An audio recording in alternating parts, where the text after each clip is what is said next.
Hello, everybody.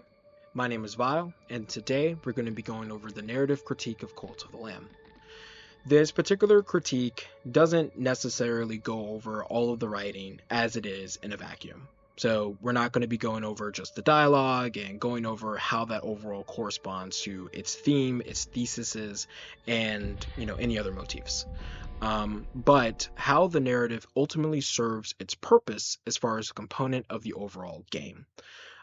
As an example, if we were critiquing a game in which the thesis, the narrative, is that war is bad, and the other characters, they correspond to this, the quotes, all the information about the game is war is bad, war is bad, war is bad.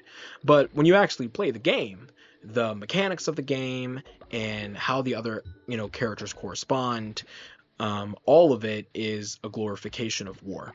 It is, you get extra points for how many civilians, you harm and damage.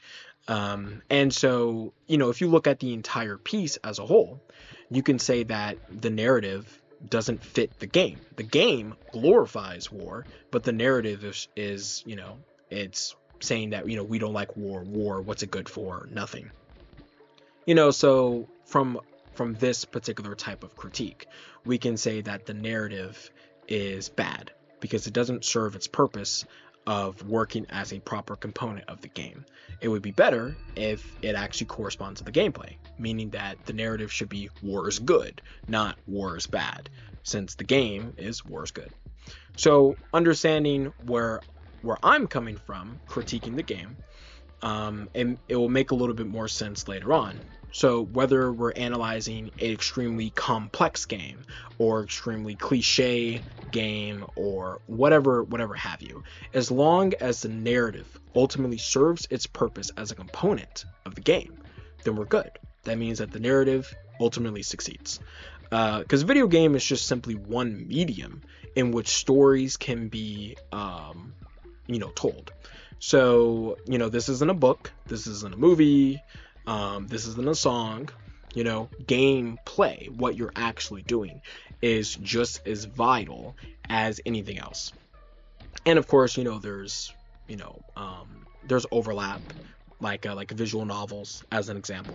But it's in the term. It's a visual novel, right? It's like a book, except it's a more interactive version of a book. That's why it's called that.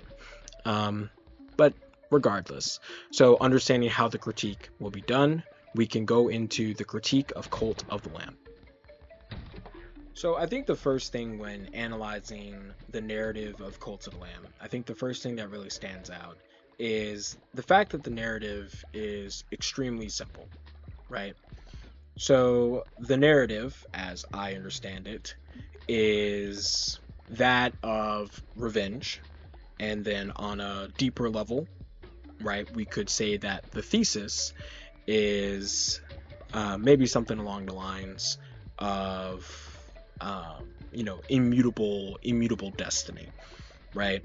So as a basic refresher for the story for Cult of the Lamb, you play as a sacrificial lamb, one of the last of your kind, and you and your people are prophesized to overthrow the gods, the old gods.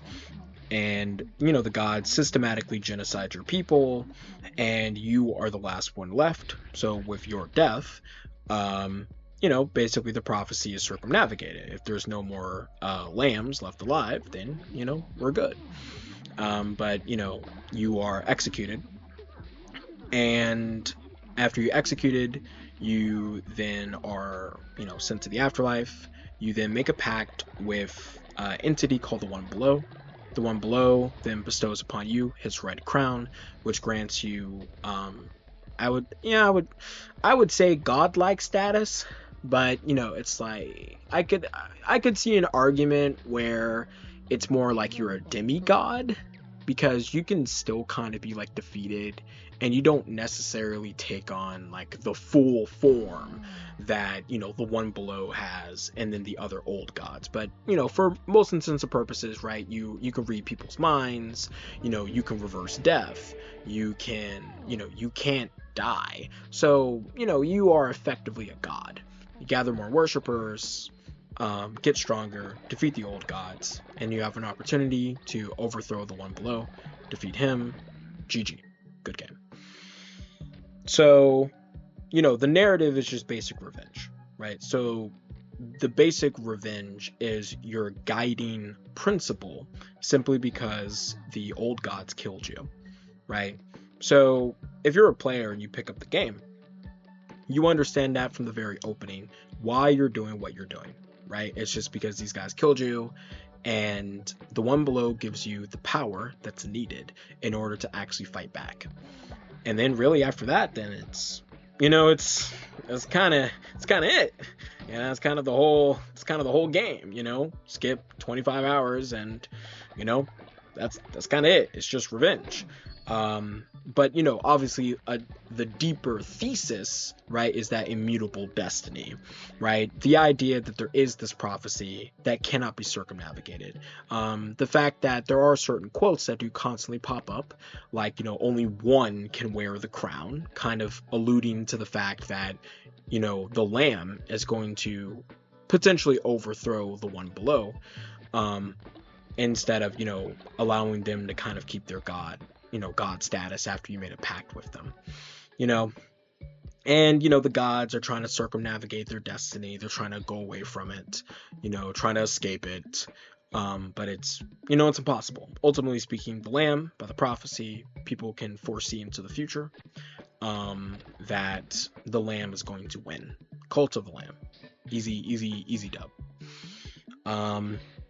So I think the first question that really pops up, especially for this, is like, how much really is there for the narrative, right? I feel like any particular onlooker can really look at the game objectively, understand it, walk away from it, without there being a deeper need of analysis.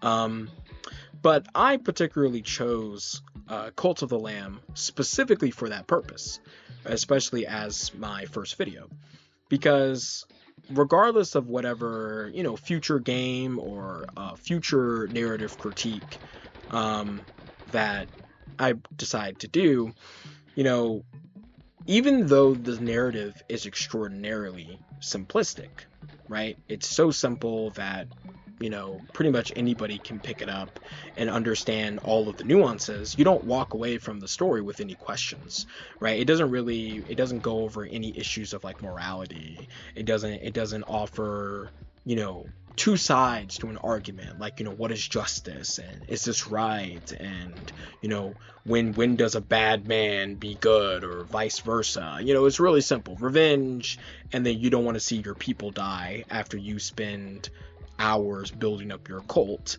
You don't want to see them perish, so you protect your people, you protect your family. That's it. There's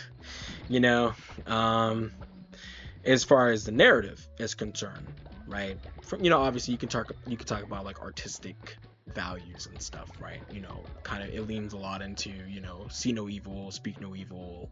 With the old gods, you have a lot of satanic aspects, but I feel like that's more of like stereotypes of standard cults, right? When you think about like a cult, it's very satanic, right? They're sacrificing people, they're worshiping weird foreign gods, doing outlandish, unorthodox, unsocial practices and rituals, marriages, multiple marriages, stuff like that.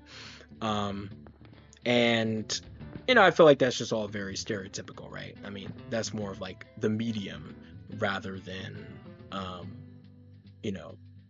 the game itself, like what the game is trying to invoke. But yeah, I mean, it follows the purpose as well. It does exactly what it sets out to do. Follows that through line perfectly fine, and you walk away from it, no questions, you're good.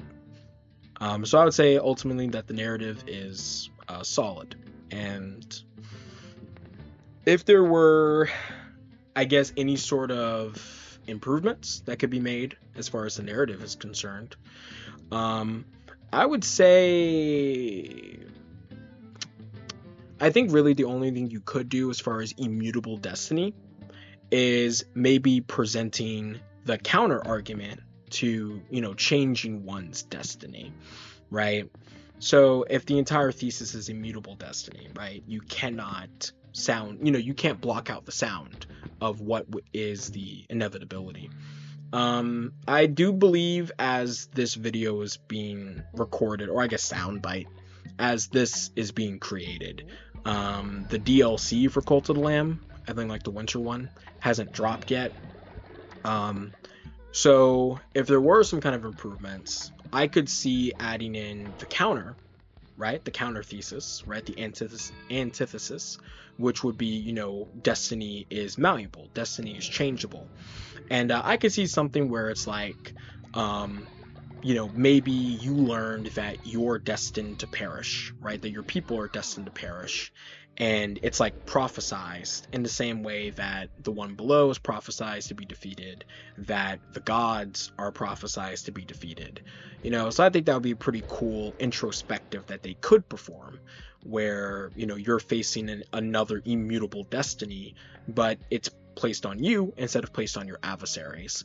But since that's kind of like the deeper embedded thesis rather than the overall narrative, which that's just basic revenge, I would imagine that they'll probably just lean more into the revenge aspect rather than immutable destiny. And I feel like that's kind of the more of the area where they'll go into. So, but yeah, overall, it's that'll probably be the only way I could see adding in something from an interesting narrative perspective, just adding in that counter. And yeah, I think that's everything. But yeah, serves a purpose. It's really good.